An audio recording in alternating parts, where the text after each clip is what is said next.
right. Yes, it is Tuesday, but we're back for a special episode of In Case You Missed It. We're joined by two incredibly innovative companies in the transportation space. We're going to break down some exciting news for the market during our conversation today. And joining me from these companies are Holly Cooper, the General Manager of Public Safety and Curbside Management at Conduent Transportation, and Stuart McKee, COO for Hayden AI. So thanks, Holly and Stuart, for carving some time out to join Joe and I today. Absolutely. Thank you for having us. Glad to be here. Good to see you guys. Good to see you too. So maybe just to start, let's learn a little bit more about each of you before we dive into the news at hand. So Holly, I'll start with you. Tell me a little bit about yourself and how Conduent is approaching the transportation market today. Sure, absolutely. So my name is Holly Cooper. I'm the General Manager of Public Safety and Curbside Management Solutions within Conduent Transportation. Conduent has a breadth of offerings for both commercial and government agencies, ranging from work with technology companies and airlines to processing Medicare and Medicaid payments and a lot of things in between. But the focus today is really about Conduent Transportation. And within that division, we do road usage charging, transit applications, public safety, which includes photo enforcement and data analytics, as well as curbside management solutions, which most people would refer to as the old parking solutions. And then we've added a twist with some data analytics and partnerships like this with Hayden. Fantastic. So Stuart, I know you've been in this space for some time. Tell us a little bit about what you're working on at Hayden AI.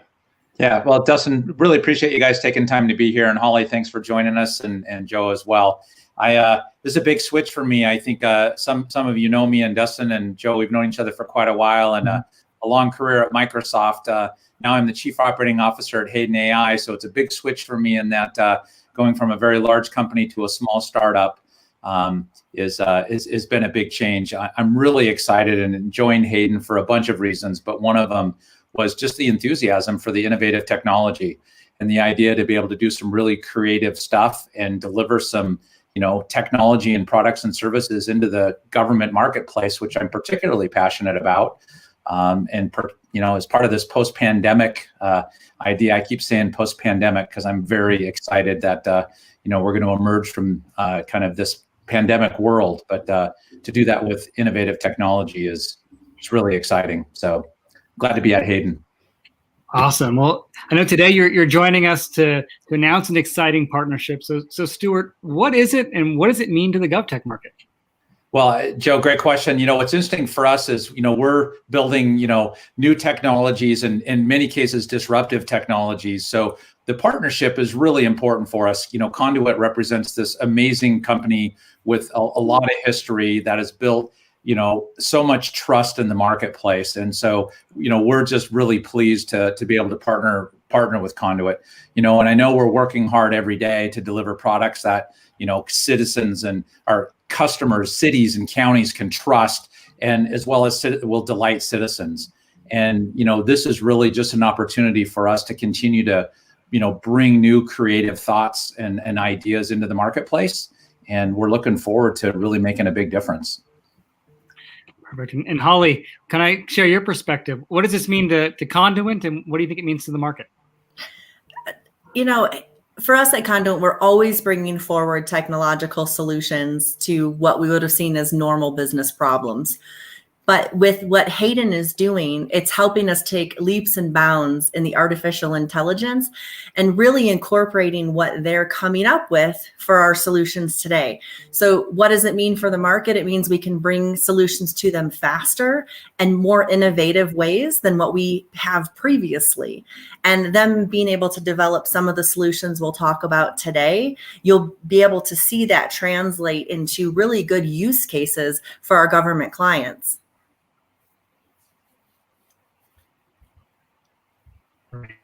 So Stuart, I want to stick with you for a sec. You talked about this new exciting thing that you're doing. Can you tell me a little bit about how your automated solution can improve the effectiveness of traffic lanes dedicated for public transit buses?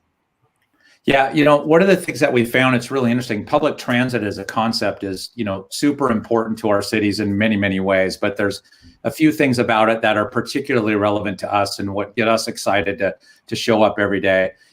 One of them is around sustainability. We know public transit in particular is really important. Clogged roadways are not a great thing for anybody, and commute times are really stressful. And so getting people to use transit in an effective way is really an important thing.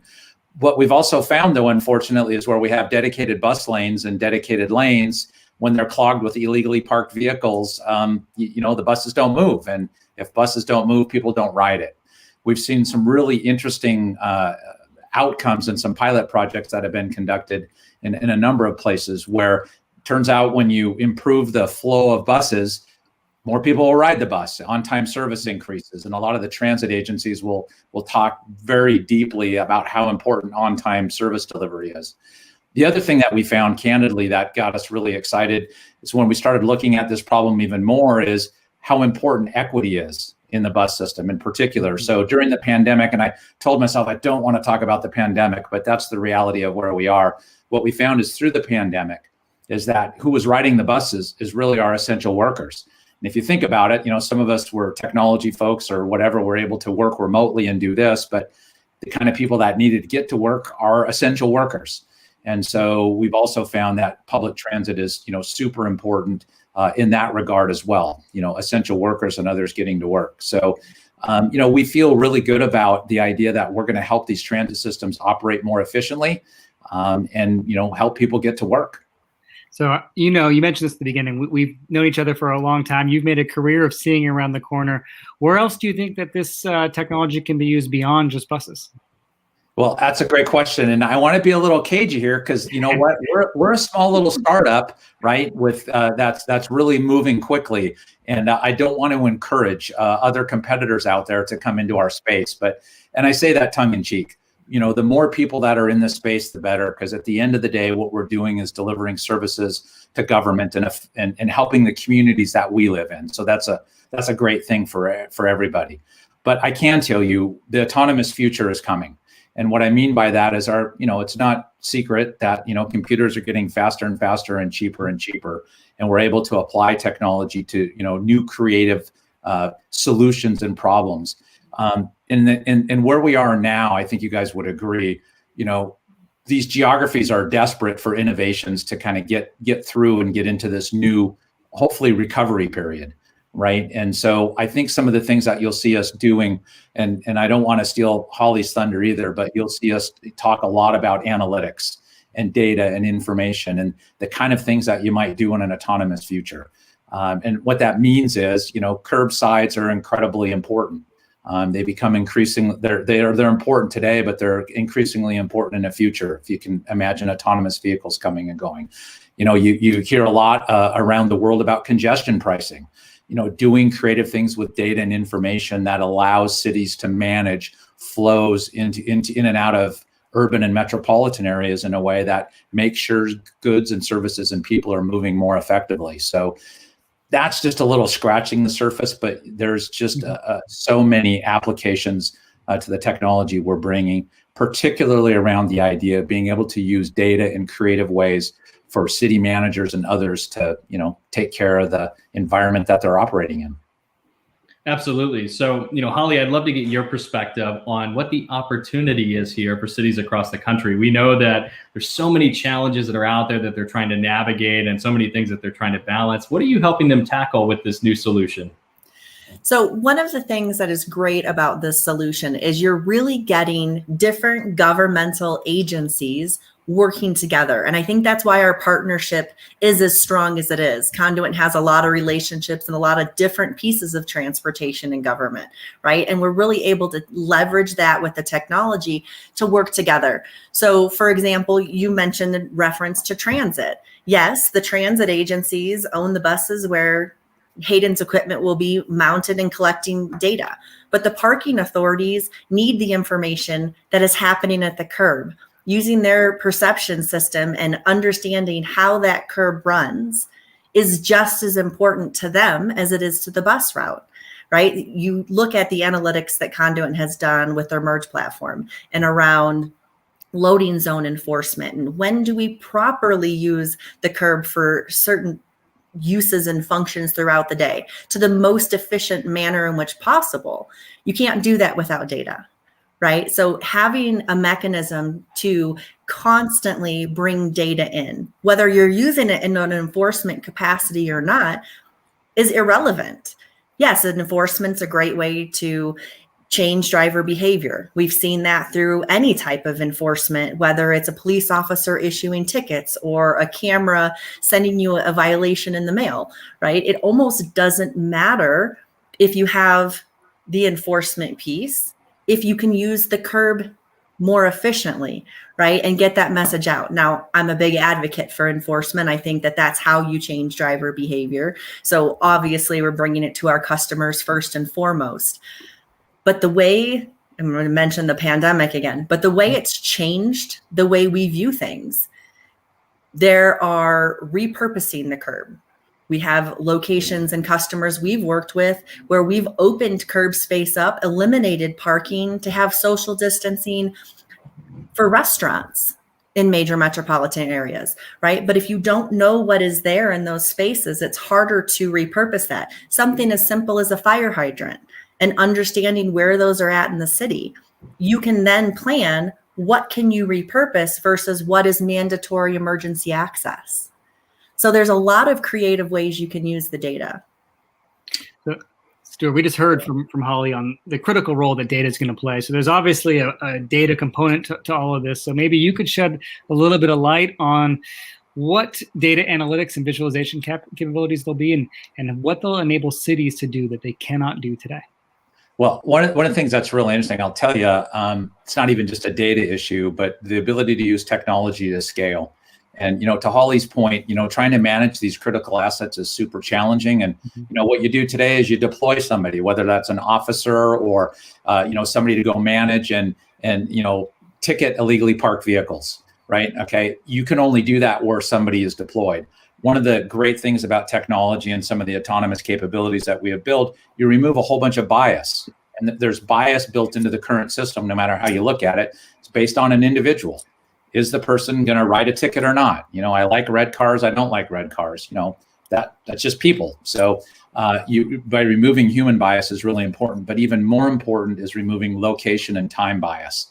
The reality is our cities can only deploy people in so many places, and people are still super important. But one of the things that we can do with this technology is by deploying it in a transit system or in a set of vehicles within a city, is you're able to actually cover a much larger area 24 hours a day, 7 days a week. The other thing that's really important is, when we talk about issues related to bias, which are super important, right? Equitability, of transportation system, equitability of the law is really important, not just in our cities, everywhere, frankly. But by using these systems, you can actually collect data and analyze the data in a meaningful way. So you can say, more prescriptive things, if you will, about how the law is being enforced or how traffic is moving, or where stop signs are missing or not missing, or where behavior is occurring. Historically we would say, is there more crime in an area because there's more officers, or are there more officers because there's more crime? Well, for us, by removing some of the human bias from it, we can actually really answer some of those questions in, I think, more meaningful ways, which frankly allow our city managers and others to deploy the scarce resources they have more effectively. Yeah, that's a good point. Go ahead, Holly. It's okay. So I think that was a perfect segue, though, Stuart, around the scarce resources, right? Yeah. These cities have been shut down for a long period of time, whether we want to face it or not. The revenue that they generated, which supports the functions of the city, they aren't there. So they need this force multiplier to be able to take the resources they have and use them most efficiently. And the best solution for that is technology. Yep, absolutely. We've seen at the center of all of this, operationalizing and managing data in new ways is a key focus for agencies. I mean, Joe and I were just talking about this earlier today. I mean, this is in the sweet spot of priority areas for agencies. So I think this is well aligned to that. And as we saw with the pandemic, leveraging data became a function of policy response in the real world. So now we've seen what's possible, and it's unlimited. When you start to apply that to all of these new use cases that you're going to tackle. And I know you're starting kind of with the public transit side, but Holly, as you even mentioned, the curb is kind of this new area of focus. It's really kind of the whole element of the future of smart cities is going to start at this curb. So I'd love to kind of get each of your takes on what some of the new trends are that you're most excited about as it relates to this new future. Stuart, let's start with you, and then Holly, we'll go to you. I was going to say, I'm interested to hear what Holly has to say. I'll just say one thing really quick, kind of as it relates to the data in this broad conversation. I think, this is part of a much bigger story, which is recovery. And having been around long enough, I've been through a couple recoveries, right? In my, own time as a CIO, following September 11th, we had an incredibly, dramatic time and shift. It feels it's similar and different at the same time. But one of the things about data that I think is really important, it's not just about managing the data we have. What we're actually doing is creating data that we didn't have before, not just more of it. So in the case of the perception platform that we developed, the ability to create high definition 3D maps in real time, right, is really, you think about autonomous vehicle technology and what's required to actually, automate something, a vehicle. We've built that technology without controlling the vehicle. So we don't want to control the vehicle because that's, there's a bunch of big players doing that. But what we recognize is that technology in particular will be applicable and valuable in many other ways.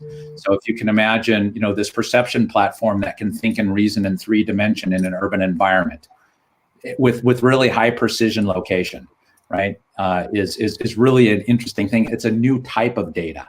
It's data that doesn't exist today, and we know we'll do a lot of really, really creative things. But my point was, we think this really plays well in the much larger story, related to recovery, right? There's dollars trying to flow from the feds. There's cities trying to figure out how to, recreate themselves, how to, create revenue streams and do things that can actually keep cities functioning in a reasonable way. And we're just really excited to be part of that bigger story. So anyway, I want to hear what Holly has to say too. So there's a lot of exciting things that can happen, right? And I'll talk about the curbside space first, and then I'll move a little bit into enforcement a bit. But the curbside alone, having this ability to plan, right? And every city planner's dream is to have all of the information, right? And with the solution that Hayden has created is going to allow us to have a much broader sense of data. So you can do things like lease curb space, right? You can use curb space most efficiently and send, using a back office processing system like we have, you can send notifications to, say, UPS. They don't have to manage their fleet one parking ticket and citation at a time. Oh, they stayed longer in their loading zone than what they needed to, right? They were in this zone that wasn't a loading zone, and they didn't realize that now they've got a regular parking citation, right? You take the power of the technology and you marry it with the back office services, and you really have a robust solution. So from the enforcement perspective, if you can imagine taking this not just on a transit vehicle, but other city vehicles. Can you imagine if you had this type of capability in a police vehicle where you've got perception, a large environmental view, and so many of the things that we're facing as a society and the questioning that happens in that type of line of work, to being able to see, essentially recreating the scene of what has taken place upon the police's arrival. That's a massive amount of power. And it's not a bias power where somebody took a cell phone, right, and they recorded a portion of a scene or a portion of what's happening. It's not just body cam footage from one perspective. This is overall video, right? So there's a lot of exciting ways we can improve our environment and society, and not just in urban areas. You take cities that are sprawled out, and you have water vehicles from the Department of Public Works that goes out and does meter measurements and things. Why couldn't they have this technology on that vehicle? Why couldn't they be collecting the parking behaviors or the behaviors of, say, motorcycles or restaurant parking or pedestrian crossing? You could do that as long as you have something moving. You can use it in a stagnant environment, right? If you had a fixed location, like we have our photo enforcement poles for red light or speed enforcement, add this technology on top of it. Now you have a 3D image of an intersection that monitors for crashes, right? There's just so much more out there that we can do. And I'm not going to give away any else. I think I gave you plenty of information, but there's a lot of exciting things we can do with this technology. Powerful stuff. Yes. So the easiest question that you both are going to get today is, where can our audience go to learn more about this new joint offering and your respective organizations? So Stuart, I'll toss that to you first. Well, really, this is actually a great question for me. Let me also say, Hayden AI is hiring, and we're looking for talent. And just on our main website, Hayden.ai would be the place to go. But Joe, I would be remiss to say if we didn't really touch on safety as well. The other thing is, Holly was alluding to, we've seen a bunch of situations across the country where bike lanes is another example. In a hearing in New York recently, there was like 30 deaths in Manhattan last year from bikes. From safe bike lanes, and because these bikes had to deviate out of the bike lane because of an illegally parked vehicle and got hit. And I don't know how many accidents there were, but there were 30 fatalities. We feel really strongly that this kind of data and information and capabilities is going to help really improve safety in many ways, whether it's allowing buses to get to the curb close enough to lower so you can allow people with accessibility issues, right, not having to navigate across the large gap from a curb, or it's helping bike lanes stay clear so bikes aren't swerving around, or even just the simple fact of buses having to change lanes creates a ton of safety issues. So you can find out, to your question, a lot more at Hayden.ai. That was a long answer to where to find information, huh?